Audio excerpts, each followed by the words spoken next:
Welcome to the Real Estate Reserve Podcast with your hosts, Jason Balin and Ian Horowitz.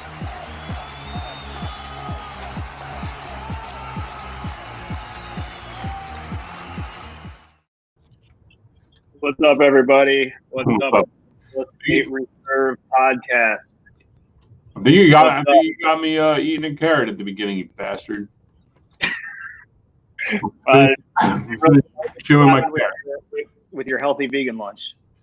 Yeah, well, I gotta do something. I got big goals. I'm trying to, we rented I can't really disclose what we did, but we have a little gym set up somewhere. And I got some lofty goals coming up here. I'm going to crack some fat numbers, so I'm trying to I'm really just trying to get rid of this. That's why I'm growing my beard in. But either way, whatever. It doesn't matter. We're here. I got you. It's been Welcome to the room. It's been a few days. It hasn't been that long. Welcome to the Real Estate Reserve Podcast. Today's May 28th, Thursday. We don't have any guests on today. Ian and I have got a good show, a great show tailored for everybody. We're going to be talking about some new eviction stuff that came up that is pretty relevant to where we are. We're also going to talk about the economy and some of the counties opening up and our thoughts related to what that's going to, where that's going. Now, keep in mind, everything we talk about on this show is real estate related or marketing related or business related. So we're not going to get into any mumbo jumbo political stuff or our opinions or views on that. It's more just real estate oriented. That's the value that we will be bringing today.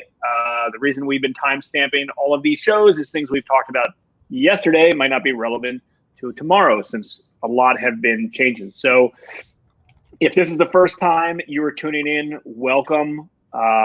We have a lot of fun on these shows. If you have any questions or comments along the way, feel free to comment below underneath these videos. There's a little comment section, and happy to answer any questions that you have. If you want to hop on the show and you have a good question or kind of something you contribute, we're happy to have you hop on the show as well. We can put a link in the comment section and we can have you hop on and do that. If you are a regular on the show, thanks for tuning in. Certainly appreciate it. I'm trying to find a little button to share the wealth and to help share all of this with the community. I'll find that at some point. I forgot how to navigate this thing. Oh, here it is. Please share the broadcast. We appreciate it. Cool. So what do you got going on, Ian? Nothing, man. I just been over here grinding. See, my thing don't want to autofocus now. Let's see if I get in focus. We had a really good, we didn't do a recap last week, but we had really good shows last week. We had Martin on, which I thought was I saw your brain working. I want to get your clarification on that before we go forward because we have not recapped that. I saw your brain working when he was talking about that. And so I'm curious to hear what your thoughts are as a potential new, additional revenue stream or another way to do a deal. Like, what's your view on that? On note buying? Is that what you're asking me? Yeah, on note buying, yes. So I like his strategy. His strategy is not for me, personally. Hold on, I'm sharing this with a few other people. Okay, sorry. I like it, and I think it's a good business model, and I fully do understand what he's doing. It's a little bit different than what I would normally do. And the reason why is I look at everything related to collateral risk. I care, obviously, a lot about the performance of any real estate project, but I also look at the collateral as the backstop. And it looks like on his model, he's doing more highly leveraged second notes, less collateral, more important on affordability and performance. And I believe both of those are important. And in a perfect world, if you could have a good collateral position on a note and you could have a good performance or ways that it could perform, it's a no-brainer. I like working with real estate investors over consumers in general. It's kind of like B2B to me. I like working with real estate investors. I like being creative, and those are his transactions are all creative in order to kind of figure out the best solution for the owner of the property. I like my business model. I like dealing with the physical assets of real estate. Yeah, no, I hear you. It's always an interesting way to look at other business models, and there's a potential that maybe you're talking to a bank that you have a good relationship with, and then boom, they're like, hey, well, we can't foreclose on this right now due to everything going on, but we could sell you the note, and you could get it at a deep discount, and you can take it to the courthouse steps and sell it to somebody like Terry, or you can control the deal. So there's a lot of ways to skin a cat in that game. We do have some big news on the eviction world. I don't know how long we're going to be on here. But we did want to update everybody. Today's May 28th, but I believe on the 22nd, on the 22nd, the Chief Judge of the Court of Appeals have explained how the courts would open through phases. And just so everybody knows, any filing, so this is for eviction, there's a whole slew of other, I was trying to find the link, but I can't find it.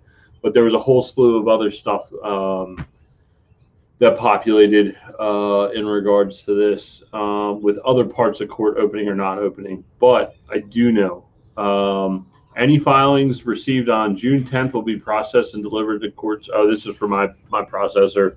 The courts are planning to reopen to the public on July 20th, 2020. All rent cases will be scheduled for court August 31st or later. The court is requiring a declaration with the COVID stuff if there's been any reprieve or forbearances.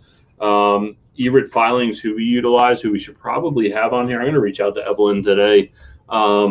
She wasn't clear to what they're exactly looking for in the way of a declaration, but just be noted, if you're following your rent cases, to make sure we're getting accurate information. Other than that, I do know anybody that has tenant holdovers or what's the other one? Wrongful detainers. I believe they're going to start being processed on June 8th. But check with your local court and make sure that you have the proper information. So that was a Baltimore City memo, or is that a state memo? The whole state of Maryland. That was a state. Yeah, so what I'm going to do is I'm going to reach out to Evelyn today and see if we can't get her on later this week or early next week and do an interview and discuss everything that's going on, because there is a ton of moving parts, and not to mention her service is amazing. But beyond that, there is a ton of moving parts going on right now, and I know a lot of people, there's a lot of background that's potentially due for people. People are in forbearance. People are moving, trying to do different things and, get out of rent or moved into a house on you or whatever may have happened. Just make sure that you're being, you know exactly what's going on with your specific court. Let me ask you a question in general. Would you believe that most of your residents or tenants are paying rent and happy to be there and don't want to move, and maybe even scared, not scared, but like if leases are up, that they're going to be, that you won't renew the lease? Like, have they been cooperative and aligned, their goals and your goals aligned? Yeah, I would say honestly, we took over management on a pretty big property that we're closing here shortly. In our normal portfolio, we didn't, sorry, my window's open, so I apologize for any background noise. But we didn't really have any issues. There hasn't been many people that wanted to move out. A lot of our subsidized tenants are actually having issues move, which has helped diversify some of our risk because the city's not processing vouchers right now. Other than that, in reflecting on what you're commenting on, not many of our tenants asked for forbearance or for rent reprieve or whatever the heck you want to call it. Everybody, out of everything we manage, only one tenant asked for that and didn't even wind up filing the paperwork. Other than that, lease renewals, we received we had no issues there. People that were going to move are moving. People that weren't going to move are staying. We didn't really have any issues there. All the extensions, with the exception of one, we had one guy go month to month because he was concerned about moving right now. Other than that, rent increases from city and county section housing choice voucher program. We received all of our rent increases as expected. I mean, actually, the city, we did really well at like almost 2.5%. So that was an absolute win. So honestly, the whole COVID thing, what everybody's talking about, we haven't seen or felt much pushback or had many issues in regards to that. So sure, yeah, it was interesting. All of our tenants have been paying as well, and I've discussed this kind of earlier. We actually had 2 tenants that reached out to us earlier on and were very proactive related to extending their lease or renewing their lease because they didn't want things to change, and we were happy for it as well. And we, I've never been great on, or we as a company have never been great on rent increases. I need some help with that, Ian, of how to go about some of those things. But we're just, after they're in there and they're happy and we're happy, and as long as there's not a lot of headaches, they want to renew. It's like, cool, let's just renew and keep it the same. But that's a different topic. So, Pete, thanks, brother. I know you and Blake are regulars, big fans. Thanks for tuning in wherever you guys are. Here's a question that you can answer. This came from Catherine Carey. Her info didn't pop up because she didn't do it through a page. She commented through a group. But why don't you answer this question, Ian? This is probably better for you.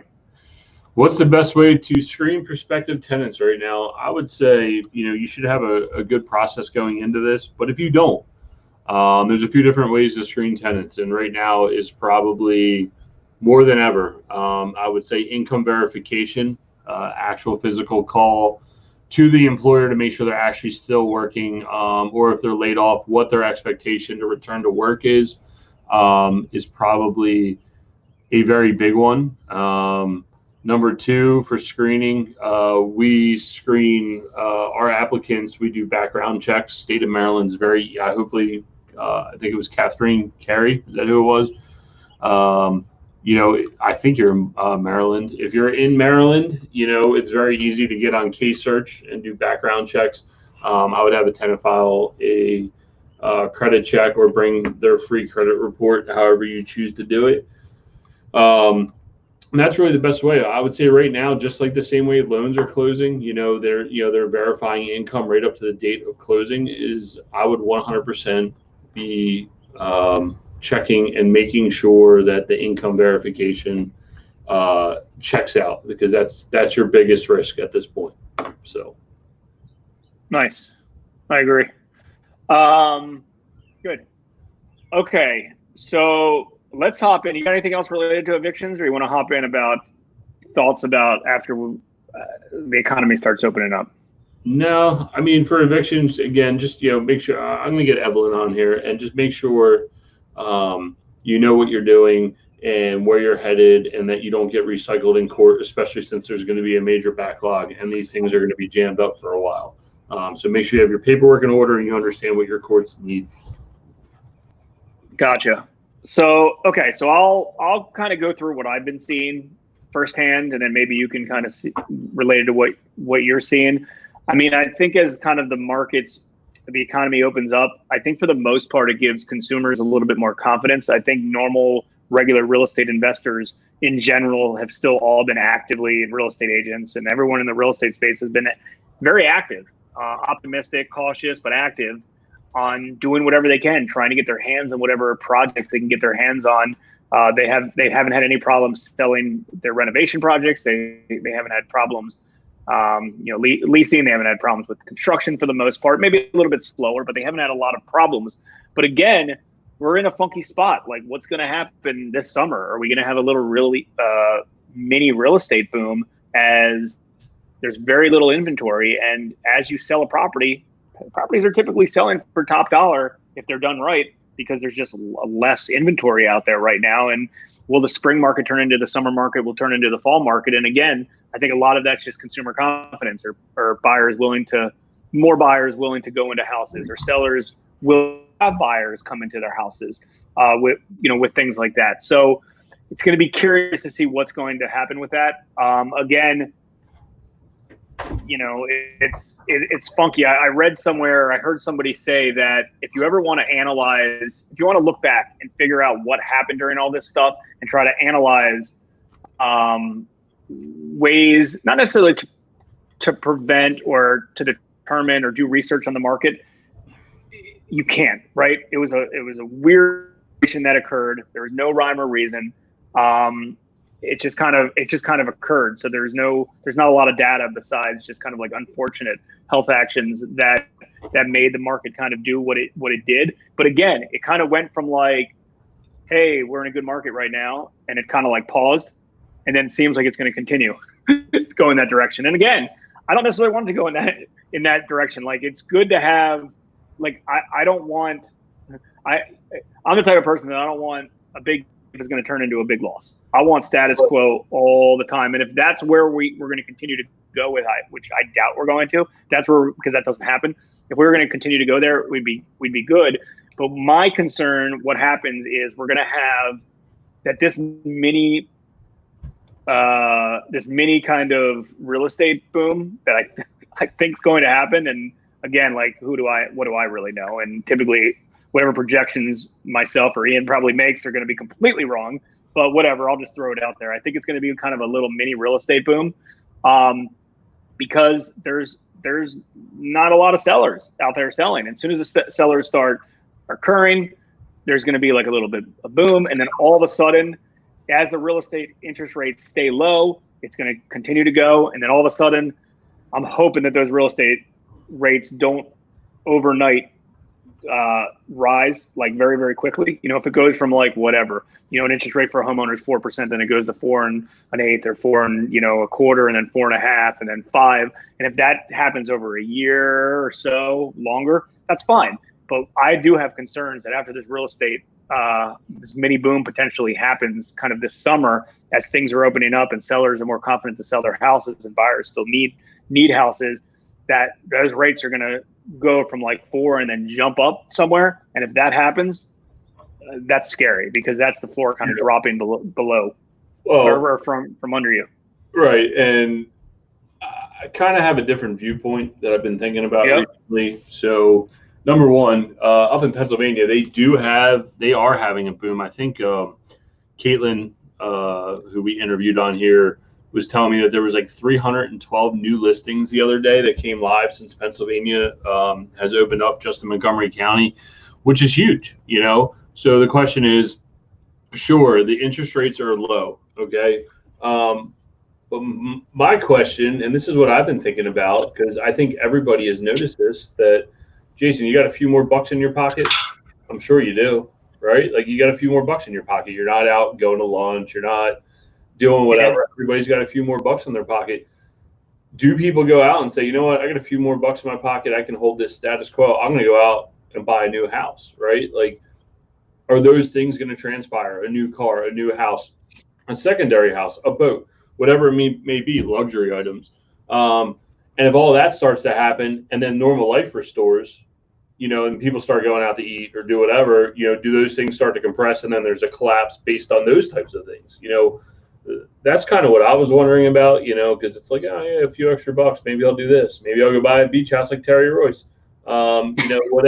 whatever it may be, but I don't think a lot of consumers realize that extra money in their pocket is because they've amended their daily life, right? And I know restaurants are supposed to open this weekend for outside seating only. The question is, what's the run back, or, how many people are jumping back to get back out there, So anyway, that's kind of what I was thinking about, that go ahead. I was just thinking about, like, where that consumer aspect of it, how it relates back to the real estate market, which ultimately reflects, the 2 point.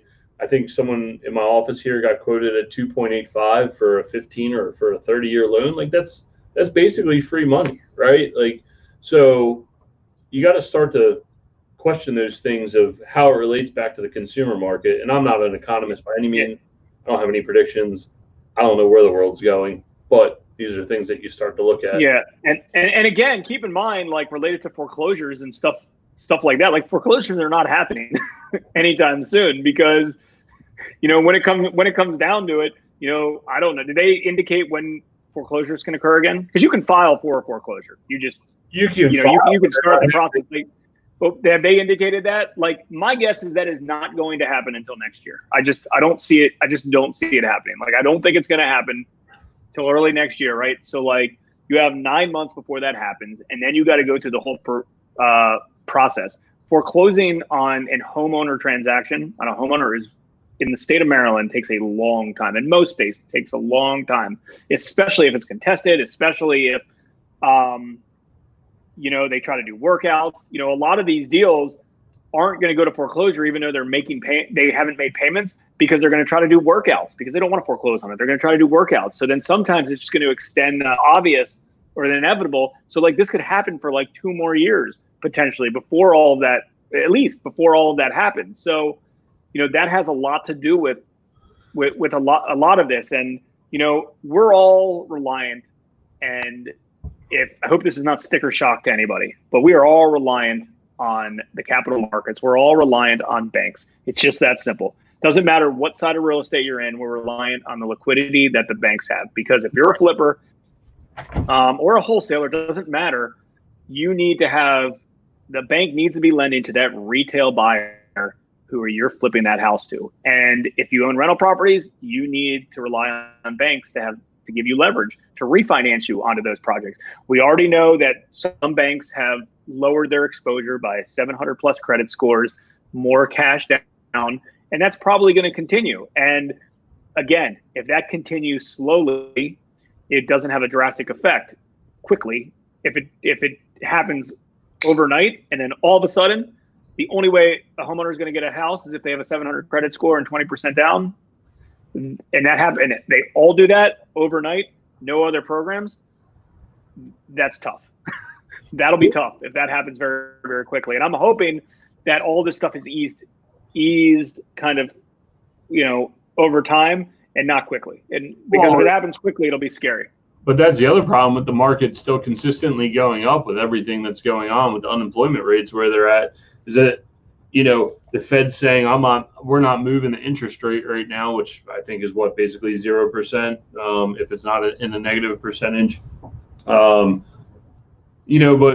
if the capital markets keep running and they say, well, we need to slow that down, and they start raising interest rates, well, that negatively affects all of us as consumers, not just in real estate, but the world in general. So that's kind of like, what do you do here? Like, it's just crazy to think how everything is so connected, and, like talking about Sam Zell's book last week, Am I Too Subtle, is just like what he went through and the ups and downs that he's gone through over a long period of time. When we all reflect, I think when we all reflect back on our lives, 40, 50 years from now, or whatever the heck I got left of me, for me, it could be next year. But anyway, 30, 40 years from now, say, oh yeah, remember that little bump in the road, that COVID stuff? Yeah, we got through that. We weathered that storm. I think the biggest takeaway out of the whole thing is, if you take nothing else out of this other than being properly capitalized in your business is what's going to help you weather this storm. There's literally nothing else you could have done,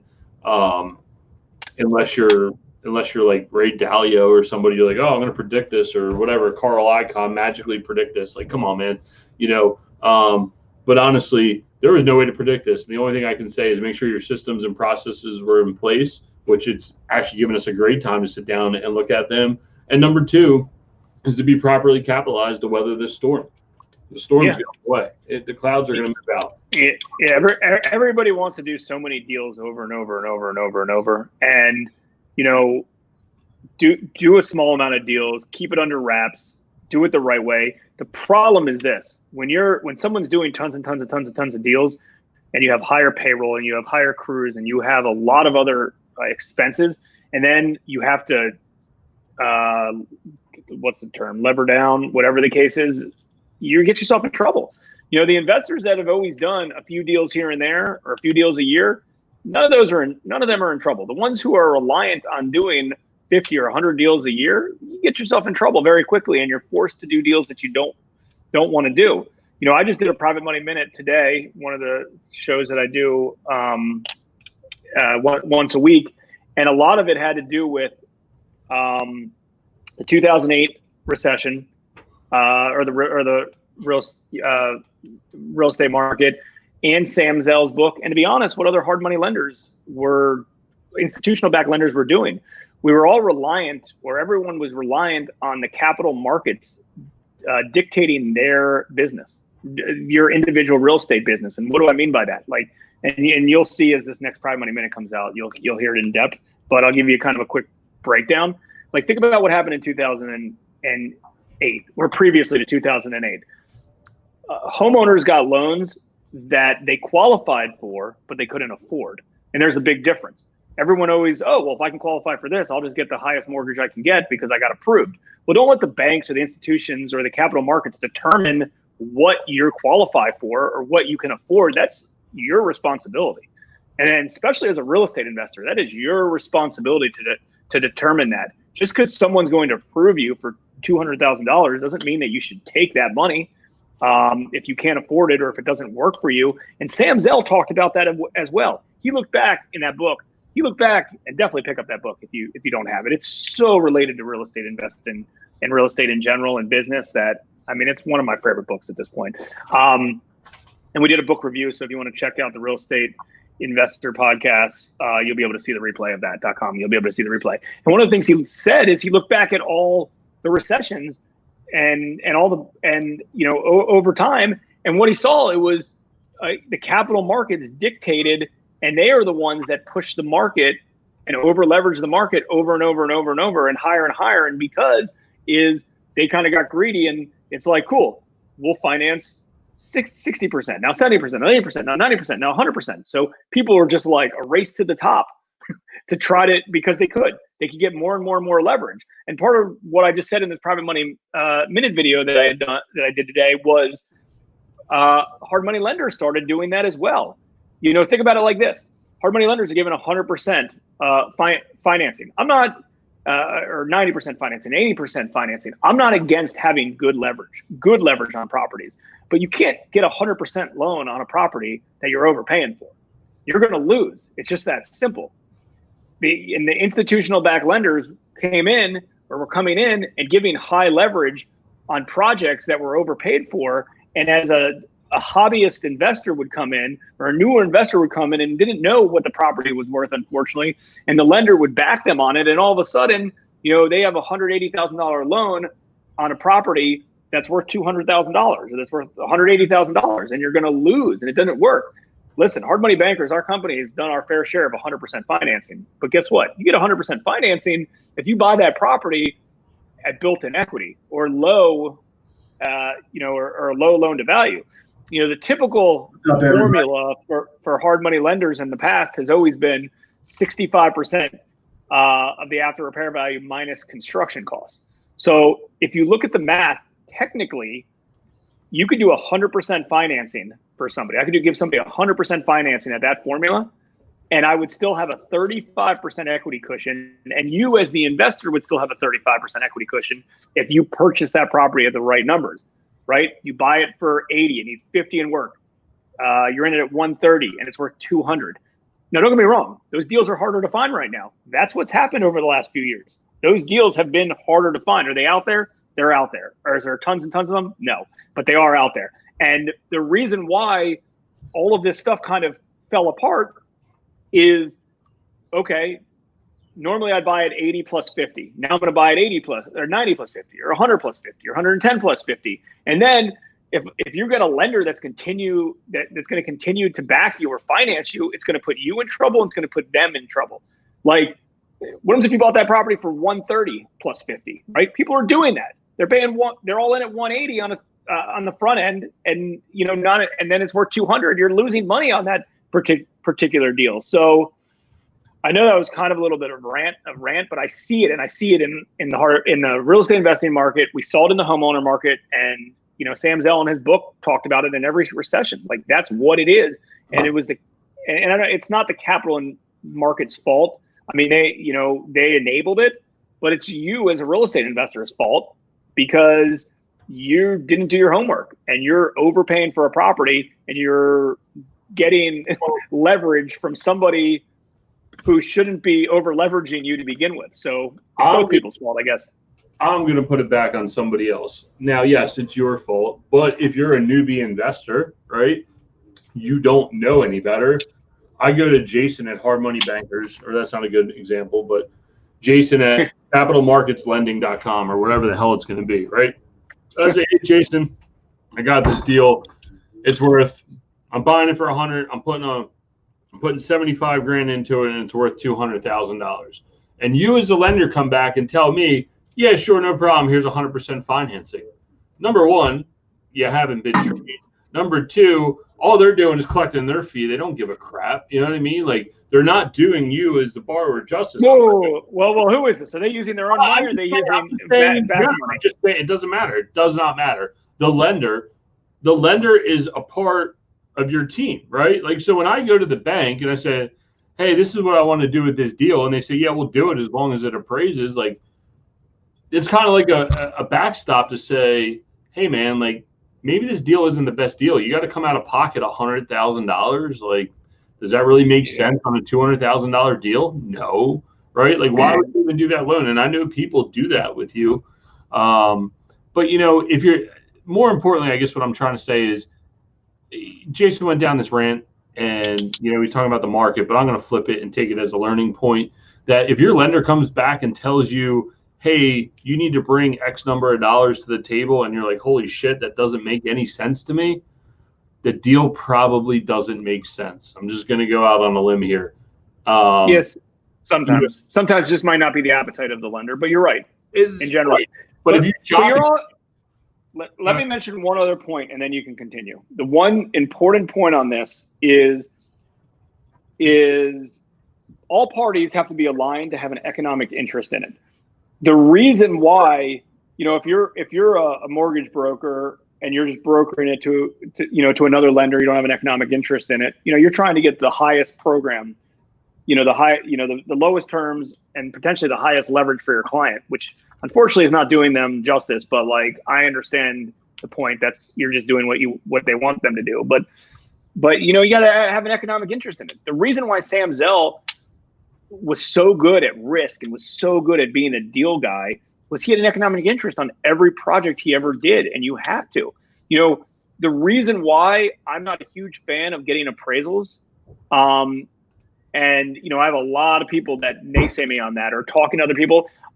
You can use an appraiser as a resource. You can use a real estate agent as a resource. You can use a real estate investor as a resource. But if you're the operator and you're buying this asset, you're the only one with an economic interest in it. They don't have an economic interest in it.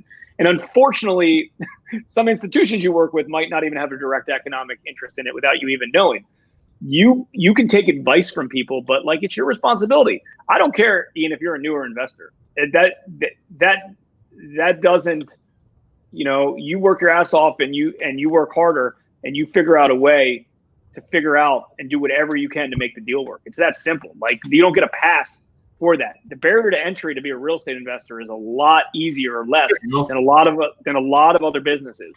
And don't get me wrong, people make mistakes and you learn from mistakes. But that's the reason why you do one deal at a time and not just put a property under contract and now you own it.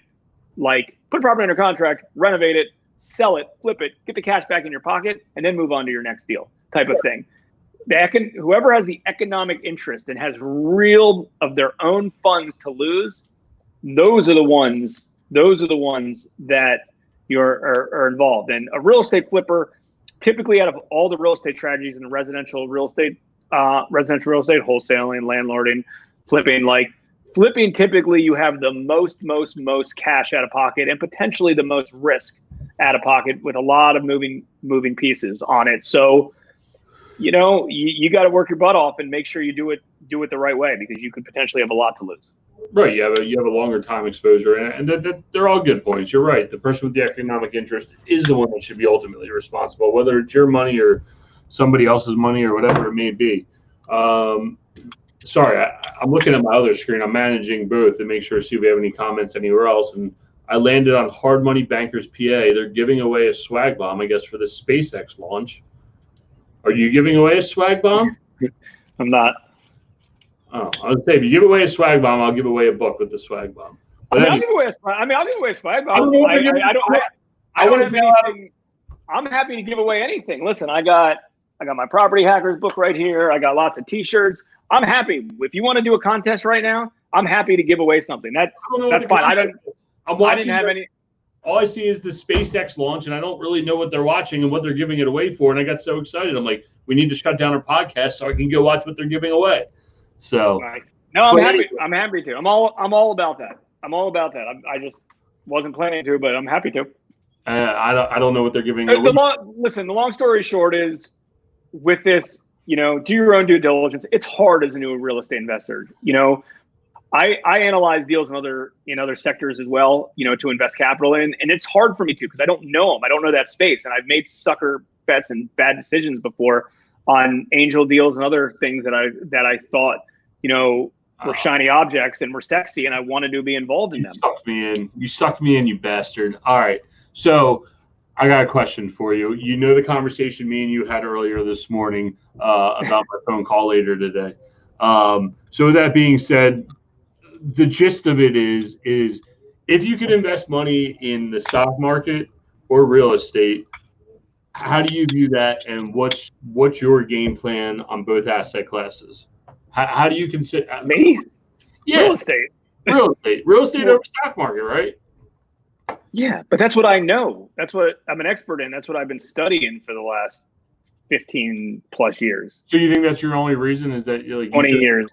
You feel like you're the market expert, so you can control it, not because it's like, the stock market, you could be wiped out tomorrow. Like, I'm just kind of thinking out loud, because most big.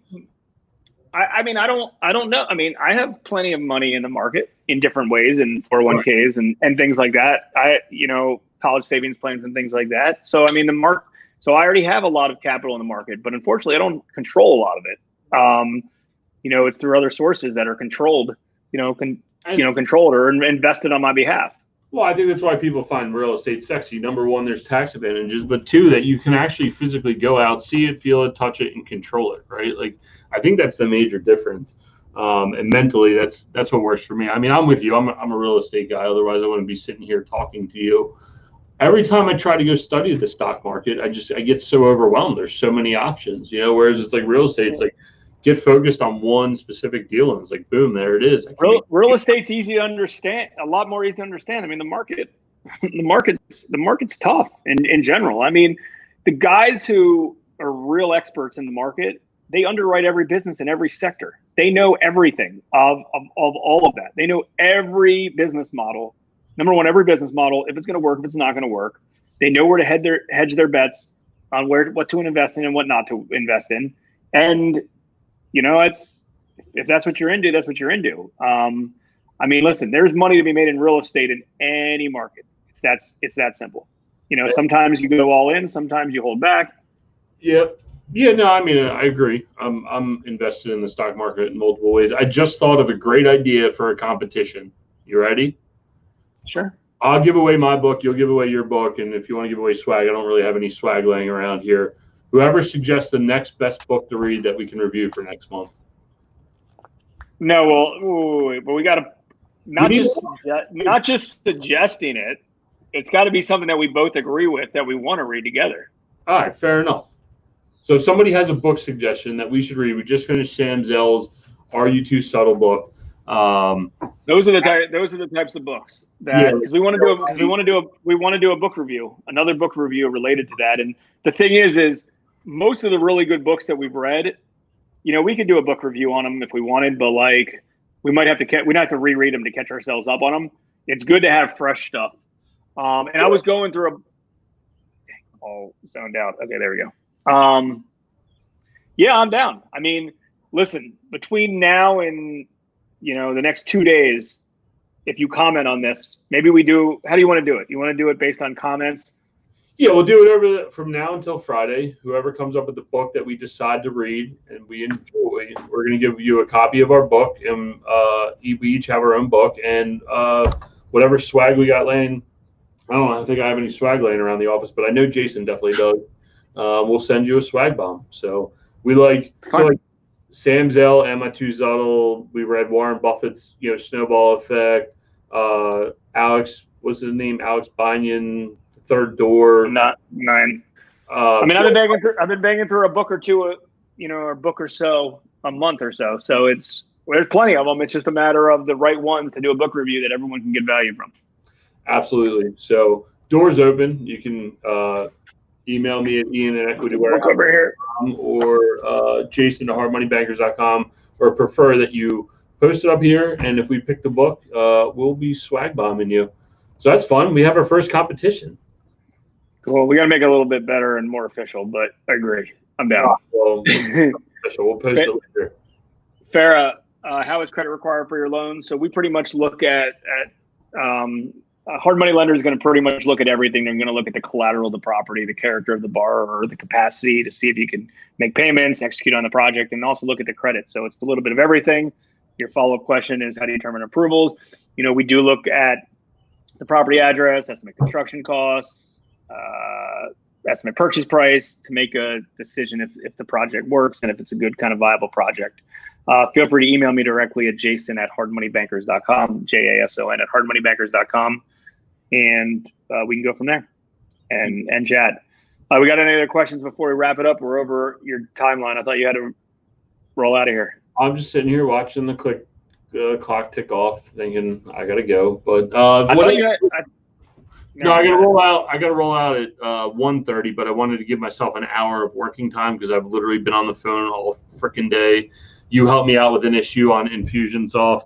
I had to jump online with apartments.com and set up that whole account. And then I've been working on our marketing piece to help, get new tenants. It's just a lot of stuff going on, but we're building out systems, and that's what matters. And we had a good conversation. So when there's a good conversation going on, I'm here. I don't want to go anywhere. So nice. But all right. Well, we got anyone else? I know we got Dan Schwartz lined up next week. That's going to be a really good one. So, but I'm sweating. My AC's not working in my office, so let me go yell at Dan, and I'll catch you later. All right. Fair enough. All right, guys. See you. Check you later. Thanks for tuning in to the Real Estate Reserve Podcast. Do us a favor and like, comment, and share our broadcast. It helps the algorithm and helps us spread the word too. Till next time, thank you for tuning in.